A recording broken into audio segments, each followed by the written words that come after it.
মানিক বন্দ্যোপাধ্যায়ের লেখা হলুদ পড়া। সে বছর কার্তিক মাসের মাঝামাঝি 3 দিন আগে পরে গায়ে দুটো খুন হয়ে গেল। একজন মাঝবয়সী জোয়ান মদ্যপুরুষ এবং 16-17 বছরের একটি রোগা ভীরু মেয়ে। গায়ের দক্ষিণে ঘোষেদের মজাপুকুরের ধারে একটা মোড়া গোজারি গাছ বহুকাল থেকে দাঁড়িয়ে আছে। স্থানটি ফাঁকা, বন জঙ্গলের আবরু নেই, কাছাকাছি শুধু কয়েকটা কলা গাছ। ওই গোজারি গাছটার নিচে একদিন বলাই চক্রবর্তীকে মরে পড়ে থাকতে দেখা গেল। মাথাটা চিড় হয়ে ফেটে গেছে, খুব সম্ভব অনেকগুলি লাঠির আঘাতে। চারিদিকে হইচই পড়ে গেল বটে, কিন্তু লোকে খুব বিস্মিত হলো না। বলাই চক্রবর্তীর এরকম অপমৃত্যুই আশেপাশে 10টা গায়ের লোক প্রত্যাশা করেছিল, অনেকে কামনাও করেছিল। অন্যপক্ষে শুভ্রা মেয়েটির খুন হওয়া নিয়ে হইচই হলো কম, কিন্তু মানুষের বিস্ময় ও কৌতূহলের সীমা রইল না। গেরস্থ ঘরে সাধারণ ঘরোয়া মেয়ে, গায়ের লোকের চোখের সামনে 8-10টা মেয়ের মতোই বড় হয়েছে। বিয়ের পর শ্বশুর বাড়ি গেছে এবং মাসখানেক আগে যথারীতি বাপের বাড়ি ফিরে এসেছে ছেলে বিয়োবার জন্য। পাশের বাড়ির মেয়েরা পর্যন্ত কোনোদিন কল্পনা করার ছুতোও পায়নি যে মেয়েটার জীবনে খাপছাড়া কিছু লুকানো ছিল। এমন ভয়াবহ পরিণামে নাটকীয় উপাদান সঞ্চিত হয়েছিল। গায়ে সব শেষে সাঁঝের বাতিটি বোধ হয় যখন সবে জ্বালা হয়েছে, তখন বাড়ির পিছনে ডোবার ঘাটে শুভ্রার মতো মেয়েকে কে বা কারা যেন কেন গোলা টিপে মেরে রেখে যাবে ভেবে উঠতে না পেরে গা শুদ্ধ লোক যেন অপ্রস্তুত হয়ে রইল। বছর 1.5 মেয়েটা শ্বশুরবাড়ি ছিল, গায়ের লোকে চোখের আড়ালে। সেখানে কি কিছু ভয়ানক অঘটনের ভূমিকা গড়ে উঠেছিল? দুটো খুনের মধ্যে কি কোনো যোগাযোগ আছে? 20-30 বছরের মধ্যে গায়ের কেউ তেমনভাবে জখম পর্যন্ত হয়নি, যখন হলো পরপর একেবারে খুন হয়ে গেল দুটো। তার একটি পুরুষ আর অপরটি যুবতী নারী। দুটো খুনের মধ্যে একটি সম্পর্ক আবিষ্কার করার জন্য প্রাণ সকলে ছটফট করে, কিন্তু বলাই চক্রবর্তী শুভ্রাকে কবে শুধু চোখে দেখা দেখেছিল তাও গায়ের কেউ মনে করতে পারে না। একটুখানি বাস্তব সত্যের খাদের অভাবে নানাজনের কল্পনা ও অনুমানগুলি গুজব হয়ে উঠতে উঠতে মুষড়ে যায়। বলাই চক্রবর্তী সম্পত্তি পেল তার ভাইপো নবীন। 40 টাকা চাকরি ছেড়ে শহর থেকে সপরিবারে গায়ে এসে ক্রমাগত কোচার খুঁটে চশমার কাচ মুছতে মুছতে সে পাড়ার লোককে বলতে লাগলো, 50 টাকা রিওয়ার্ড ঘোষণা করছি, কাকাকে যারা অমন মার মেরেছে তাদের যদি ফাঁসি কাটে ঝুলোতে না পারি। চশমার কাচের বদলে মাঝে মাঝে কোচার খুঁটে সে নিজের চোখও মুছতে লাগলো। ঠিক 21 দিন গায়ে বাস করার পর নবীনের স্ত্রী দামিনী সন্ধ্যাবেলায় লণ্ঠন হাতে রান্নাঘর থেকে উঠান পার হয়ে শোবার ঘরে যাচ্ছে। কোথা থেকে অতি মৃদু একটা দমকা বাতাস বাড়ির পূব কোণের তেঁতুল গাছের পাতাকে নাড়া দিয়ে তার গায়ে এসে লাগলো। দামিনীর হাতের লণ্ঠন ছিটকে গিয়ে পড়ল দক্ষিণের ঘরের দাওয়ায়। উঠানে আছড়ে পড়ে হাত পা ছুটতে ছুটতে দামিনীর দাঁতে দাঁত লেগে গেল। দালানের আনাচে কানাচে ঝোড়ো হাওয়া যেমন গুমড়ে গুমড়ে কাঁদে, দামিনী আওয়াজ করতে লাগলো সেই রকম। শুভ্রার দাদা ধীরেন স্থানীয় স্কুলে মাস্টারি করে। গায়ে সেই একমাত্র ডাক্তার পাশ না করা। ফিজিক্সে অনার্স নিয়ে BSc পাশ করে 7 বছর গায়ের স্কুলে জিওগ্রাফি পড়াচ্ছে। প্রথম দিকে প্রবল উৎসাহের সঙ্গে 47খানা বই নিয়ে লাইব্রেরি এবং 7 জন ছেলেকে নিয়ে তরুণ সমিতি বই পড়ে পড়ে সাধারণ রোগে বিনামূল্যে ডাক্তারি এসব আরম্ভ করেছিল। গিয়েও একটি মেয়েকে বিয়ে করে 2 বছরে 4টি ছেলে মেয়ের জন্ম হওয়ার পর এখন অনেকটা ঝিমিয়ে গেছে। লাইব্রেরির বইয়ের সংখ্যা 300-তে উঠে থেমে গেছে। তার নিজের সম্পত্তি হিসাবে বইয়ের আলমারি তার বাড়িতে তালাবদ্ধ হয়ে থাকে। চাঁদা কেউ দেয় না, তবে 2-4 জন পরেও বই আরেকবার পড়ার জন্য মাঝে মাঝে চেয়ে নিয়ে যায়। বছরে 2-3 বার তরুণ সমিতির মিটিং হয়। 4 আনা 8 আনা ফি নিয়ে এখন সে ডাক্তারি করে, ওষুধে বিক্রি করে। ধীরেনকে যখন ডেকে আনা হলো, কলসি কলসি জল ঢেলে দামিনীর মূর্ছা ভাঙা হয়েছে, কিন্তু সে তাকাচ্ছে অর্থহীন দৃষ্টিতে। আপন মনে হাসছে আর কাঁদছে, এবং যারা তাকে ধরে রেখেছিল তাদের আছড়ে কামড়ে পালিয়ে যাবার চেষ্টা করছে। ধীরেন গম্ভীর চিন্তিত মুখে বললে, সাপুরের কৈলাস ডাক্তারকে একবার ডাকা দরকার। আমি চিকিৎসা করতে পারি, তবে কি জানেন, আমি তো পাশ করা ডাক্তার নই, দায়িত্ব নিতে ভরসা হচ্ছে না। বুড়ো পঙ্কজ ঘোষাল বলাই চক্রবর্তীর অনুগ্রহে বহুকাল সপরিবারে পরিপুষ্ট হয়েছিলেন। তিনি বললেন, ডাক্তার কি হবে? তুমি আমার কথা শোনো বাবা নবীন, কুঞ্জকে অবিলম্বে ডেকে পাঠাও। গায়ে যারা ভিড় করেছিল তারা প্রায় সকলেই বুড়ো ঘোষালের কথায় সায় দিল। নবীন জিজ্ঞেস করল, কুঞ্জ কত নেই? ধীরেন বলল, ছি, ওসব দুর্বোধ্য করো না নবীন। আমি বলছি তোমায়, এটা অসুখ, অন্য কিছু নয়। লেখাপড়া শিখেছি, জ্ঞান বুদ্ধি আছে, তুমিও কি বলে কুঞ্জকে চিকিৎসার জন্য ডেকে পাঠাবে? নবীন আমতা আমতা করে বলল, এসব খাপছাড়া অসুখে ওদের চিকিৎসায় ভালো ফল দেয় ভাই। বয়সে নবীন 3-4 বছরের বড়, কিন্তু এককালে দুজনে একসঙ্গে একই স্কুলে ক্লাসে পাশাপাশি বসে কিন্তু লেখাপড়া করত। বোধহয় সে খাতিরে কৈলাস ডাক্তার ও কুঞ্জ মাঝি দুজনকেই আনতে নবীন লোক পাঠিয়ে দিল। কুঞ্জই আগে এলো। লোক পৌঁছবার আগেই সে খবর পেয়েছিল চক্রবর্তীদের বউকে অন্ধকারের অশরীরী শক্তি আয়ত্ত করেছে। কুঞ্জ নামকরা গুণিন, তার গুণপনা দেখবার লোভে আরও অনেকে এসে ভিড় বাড়িয়ে দিল। ভর সাজে ভর করেছেন, সহজে ছাড়বেন না, ওই বলে সকলকে ভয় দেখিয়ে সঙ্গে সঙ্গে আবার অভয় দিয়ে কুঞ্জ বলল, তবে ছাড়তে হবে। শেষ তক কুঞ্জ মাঝির সাথে তো চালাকি চলবে না। ঘরের দাওয়া থেকে সকলকে উঠানে নামিয়ে দেওয়া হলো। বিড়বিড় করে মন্ত্র পড়তে পড়তে কুঞ্জ দাওয়ায় জল ছিটিয়ে দিল। দামিনীর এলোচুলো শক্ত করে বেঁধে দেওয়া হলো দাওয়ায় একটা খুঁটির সঙ্গে। দামিনী না রইল বসবার উপায়, না রইল পালাবার ক্ষমতা, তাকে আর কারো ধরে রাখবার প্রয়োজন রইল না। নড়তে গিয়ে চুলে টানা লাগা দামিনী আর্তনাদ করে উঠতে লাগলো। কুঞ্জ টিটকারি দিয়ে দিয়ে বলতে লাগলো, রও বাছাধন রও, এখনো কি হয়েছে মজা? মজাটি টের পাচ্ছি তোমায়। ধীরেন প্রথম দিকে চুপ করেছিল। বাধা দিয়ে লাভ নেই, গায়ের লোক কথা শোনে না, বিরক্ত হয়। এবার সে আর ধৈর্য ধরতে পারল না। তুমি কি পাগল হয়ে গেছো নবীন? তুমি চুপ করো ভাই। উঠানে 30-35 জন পুরুষ ও নারী এবং গোটা 5 লণ্ঠন জড়ো হয়েছে। মেয়েদের সংখ্যা খুব কম, যারা এসেছে বয়সও তাদের বেশি। কম বয়সী মেয়েরা আসতে সাহস পায়নি, অনুমতিও পায়নি। যদি ছোঁয়াচ লাগে, নজর লাগে, অপরাধ হয়। মন্ত্রমুগ্ধের মতো এতগুলো মেয়ে পুরুষ দাওয়াই দিকে তাকিয়ে ঘেঁষাঘেঁষি করে দাঁড়িয়ে থাকে। এই দুর্লভ রোমাঞ্চ থেকে তাদের বঞ্চিত করার ক্ষমতা নবীনের নেই। দাওয়াটি যেন স্টেজ, সেখানে যেন মানুষের জ্ঞান বুদ্ধির অতীত রহস্যকে সহজবোধ্য নাটকের রূপ দিয়ে অভিনয় করা হচ্ছে। ঘরের দুয়ারে কুঞ্জ যেন আমদানি করেছে জীবনের শেষ সীমানায় ওপারের ম্যাজিক। এমন ঘরোয়া, এমন বাস্তব হয়ে উঠেছে দামিনীর মধ্যে অদেহী ভয়ঙ্করের এই ঘনিষ্ঠ আবির্ভাব। ভয় সকলে ভুলে গেছে, শুধু আছে তীব্র উত্তেজনা এবং কৌতূহল ভরা পরম উপভোগ্য শিহরণ।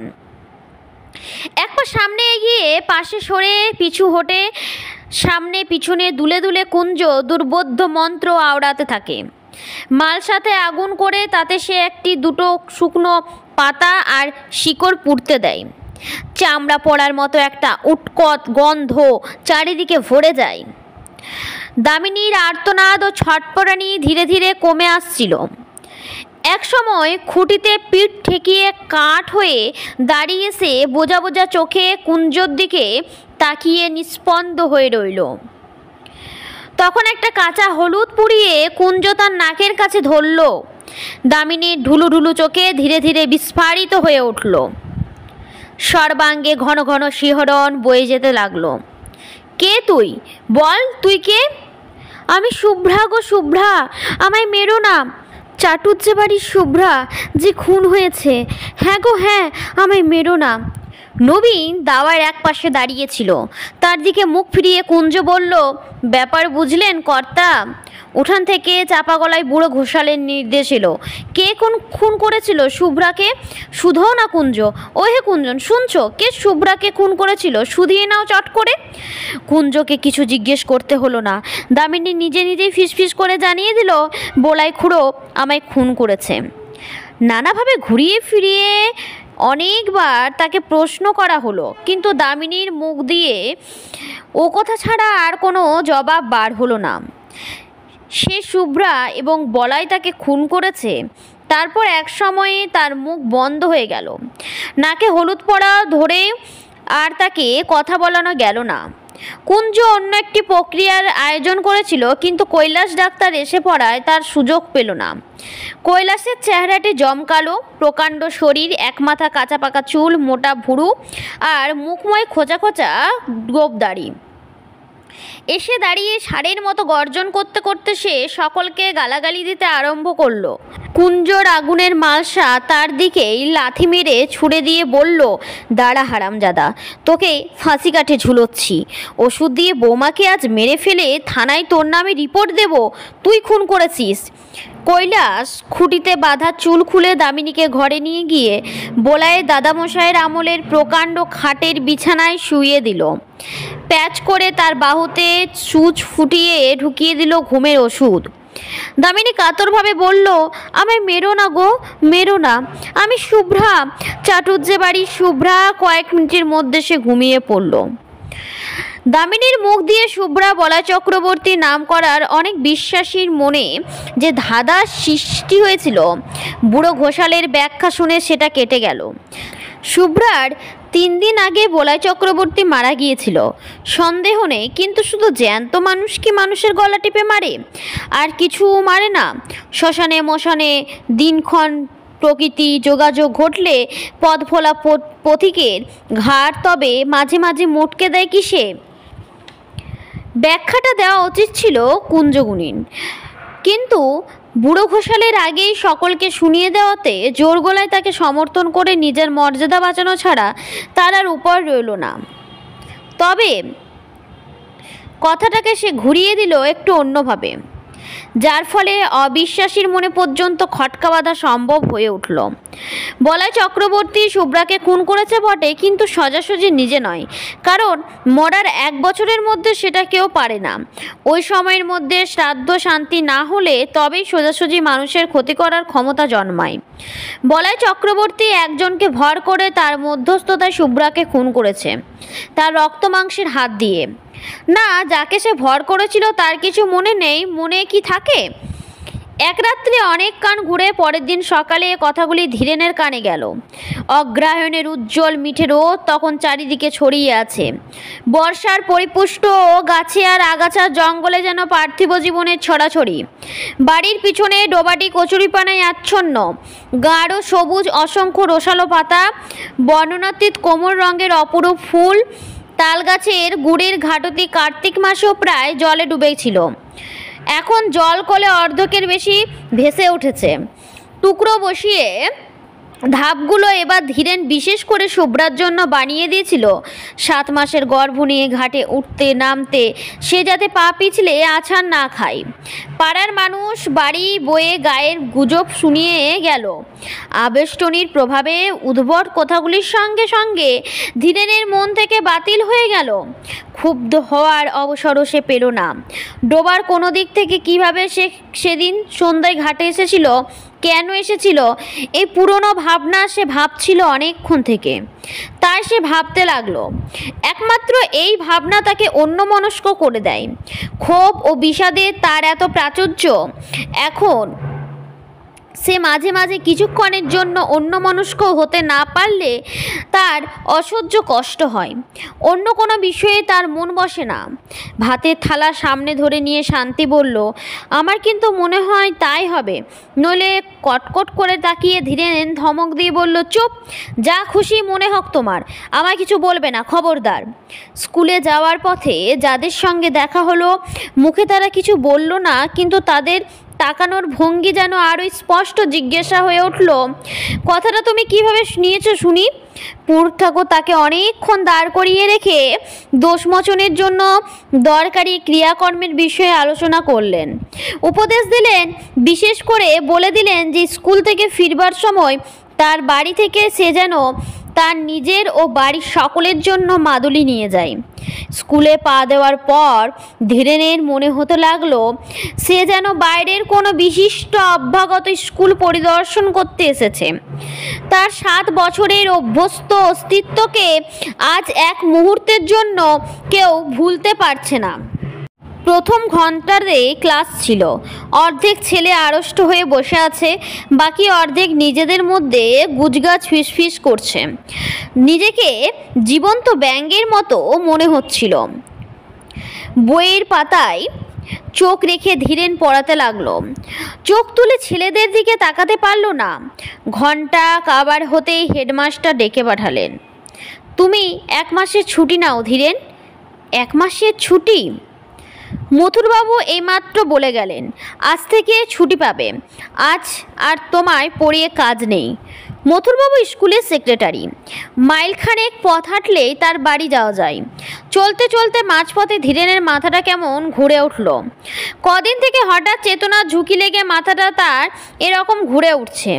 চিন্তা ও অনুভূতির আকস্মিক পরিবর্তনের সঙ্গে এই ঝাঁকি লাগে, অথবা এমন ঝাঁকি লেগে তার চিন্তা অনুভূতি বদলে যায়। গাছতলায় কিছুক্ষণ বিশ্রাম করে সে বাড়ির দিকে পা বাড়ালো। মথুরবাবু এখন হয়তো খেয়ে দিয়ে বিশ্রাম করছেন। এখন তাকে বিরক্ত করা উচিত হবে না। স্কুল থেকে তাড়িয়ে দেওয়া হয়নি, 1 মাসের ছুটি দেওয়া হয়েছে। 1 মাসের মধ্যে মথুরবাবুর সঙ্গে দেখা করার অনেক সময় সে পাবে। আজ গিয়ে হাতে পায়ে না ধরাই ভালো। মথুরবাবু যদি দয়া করে, যদি তিনি বুঝতে পারেন যে তার বোন খুন হয়েছে বলে দামিনীর ঘোষণার ফলে তার বোনের কাল্পনিক কেলেঙ্কারি নিয়ে চারিদিকে হইচই হচ্ছে বলে তাকে দোষী করা উচিত নয়, তাহলে মুশকিল হতে পারে। ছুটি বাতিল করে কাল থেকে কাজে যাবার অনুমতি হয়তো তিনি দিয়ে বসবেন। এতক্ষণ খেয়াল হয়নি। এখন সে বুঝতে পেরেছে নিয়মিতভাবে প্রতিদিন স্কুলে ছেলেদের পড়ানোর ক্ষমতা তার নেই।